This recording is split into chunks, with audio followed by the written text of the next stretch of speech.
Bandeko na ngai epai nyonso bozali topesi bino mbote lisusu. Baninga mususu lero balali, bamisusu lero bazotala, bamisusu lero bazotambola, kasi mbote esika nyonso bozwami. Ngai ndeko wa bino Mama Sisi na ye lisusu na emission na bino oyo ya lokole ya bwanya. Lokole elelaka pamba te, lokole elelaka tangu likambo ekweyi. Lokole elelaka tangu bwanya alingi apesa maloba epai na bato bayeba ndenge nini basengeli babika. Yango wana lokole eleli lisusu na pokwa oyo. Na yebi mitema na biso eza kotungisama mingi na ba situation na ba problème na mikumba. Moko te azangi yango. Komitu na te, mbo okuna nazomona ya za lokola azana mikumba te ndeko. Mikumba ya mutu na mutu ekokela ye, ndenge Nzambe apesa ye.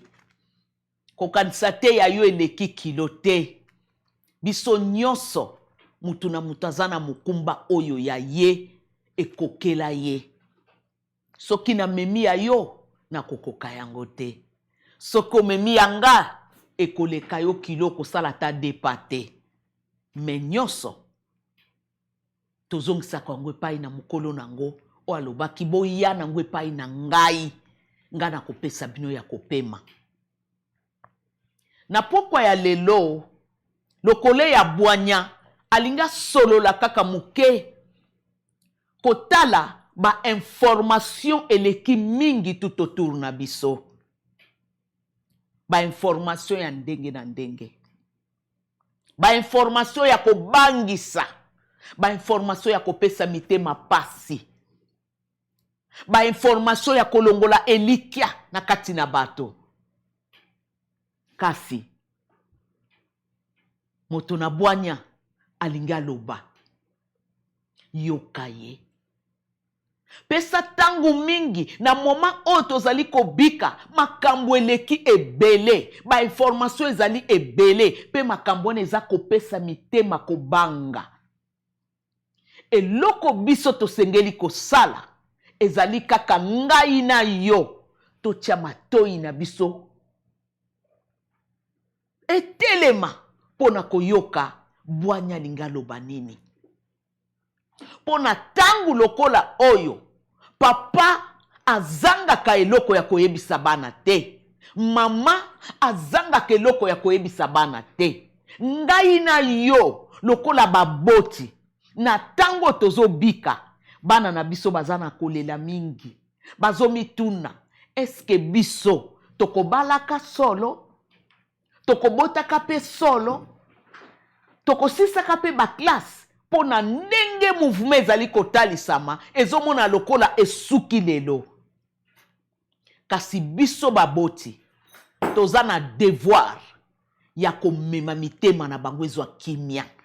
Ya koyebisa bango maloba oyo, ekozongisa bango lisusu na makasi. Kasi maloba wana ngana yo tokolokota yango wapi. Soki tolokoti ya balabala, ekobebisa bango. Soki to yoki ya bato, ekobongisa te. Esengeli to zonga. Epa ya oyo alobaka. Maloba ya bomoi. Ndenkolo Yesu Masia. Azana oyo ya koloba na periode lokola oyo. Po etene leko nyonso. Ezala na tangu ya kala. Ezala na tangu tozo bika. Likambu nyonso eyaka. Ya yebaka yango. Ya mona kayango. Ndenge ko banana ndenge ko suka. Azanga kaya ko ebisa bana na ete. Esengeli kaka biso to chama toi na biso. Ezala pre ya koyoka. Eloko nini aligaloba. Na mukanda ya Proverbe. Chapitre 1 verset 33. Yahweh alobi. Celui qui m'écoute, oyo akoyoka ngai, Pona nini alobaki celui qui m'écoute, po ayebaki ke eza na ba misusu bakoyoka, eza pe na ba misusu bakoyoka na bango te.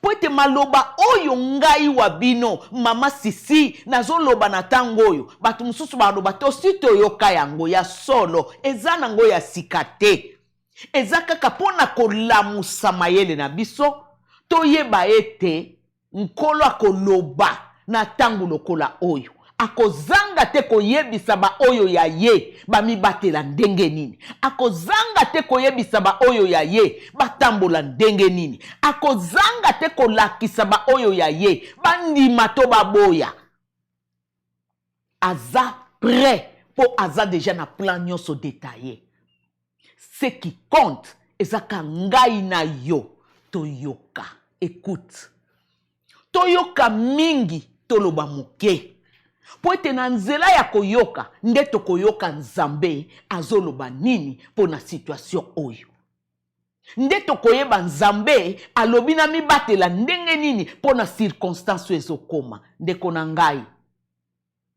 sagesse eza na ba bienfait nango na kati ya bomoi na biso me po tobika ba bienfait wana po tobika bolamu ya mayele tobika bolamu ya bwanya esengeli tozala na koyoka mingi toyoka mingi toyoka batu te toyoka mokili te toyoka balabala te toyoka nkolo alobi nini na situation oyo soki ekozala kokima ayebisinga na bandela wapi soki ekozala kovanda ayebisinga na vanda na position nini toyoka nkolo ekozala malamu mingi koleka toyokaka bipai na bipai ekomema biso na bamaladi mingi pe ekomema biso na kufa yango wana ndeko na ngai oyo ezali lokole elamusaka kaka mayele na biso elamusaka biso kaka toyeba ete eza na makambo ezoleka yango Yesu ayebisaki bayekoli na ye ntango bazalaki kotambola bazalaki kotuna ye mituna na ndenge evenema ya suka ekozala pe Yesu atunaki bango alobi kasi nyonso oyo mokili oyo ezingi bino ezokoteya bino ata te eza koyebisa bino ata eloko te bokoki koyekola te na nzela ya komona ndeko na ngai na yo toyekola ta na oyo tozomona pe na oyo tozoyoka toyekola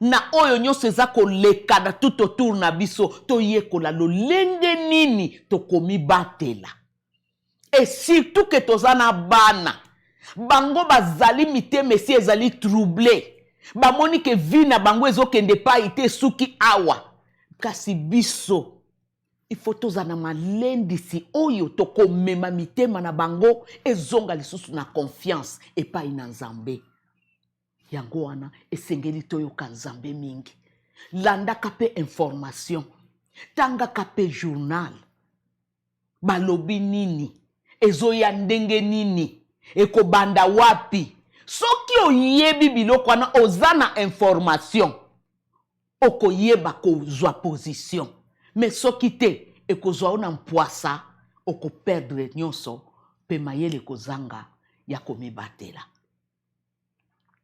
yango wana ngai ndeko wa bino mama Sisi na lokole ya bwanya lokole ya betaka kaka po alamusa mayele ya batu nyonso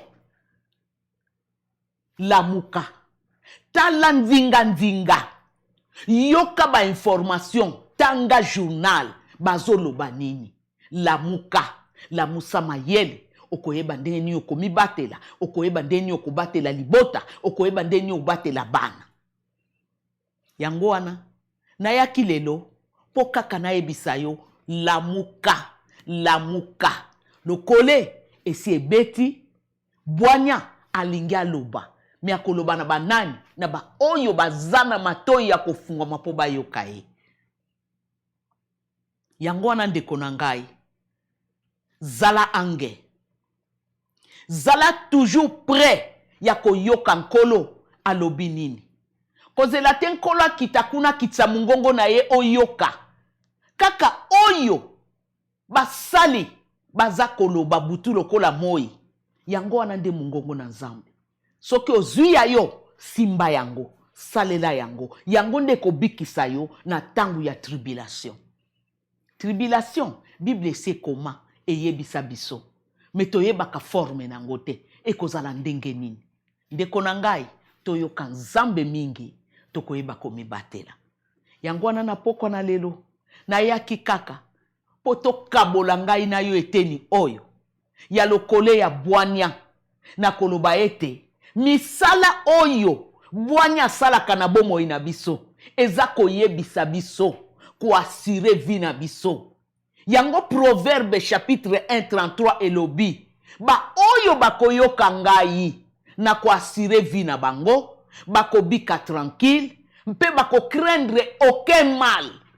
Nzamba yebaki ke pase koya, nzamba yebi ke tribulation koya, me azana ba précaution azwa pona ba oyo bayokaka ye. Ndeko nanga ezane loko te eleki koyoka, koloba mingi mingi te yoka. Na kati ya koyoka okozwa ya mutuya, okosimba ya tina pe okoyeba komibatela. Yango wana na poko na lelo na yaki kaka pona yebisa yo ndeko na ngai yoka nkolo alobi nini na ba circonstance nyonso ezozinga biso. Nkolo alobi nini, omibatela ndenge nini, obomba bana no ndenge nini, otambola ndenge nini. Yango nde koyeba kusunga biso. Topesi nzambe merci pona tango muki opesaki biso ya kolanda tam-tam ya sagesse, lokole ya bwanya, ngoma ya ekima. Nzamba pambola bino nyonso esika bozali nde tokutani lisusu na mbala ekoya toyoka lokole akoloba nini. Topesi bino matondo mingi.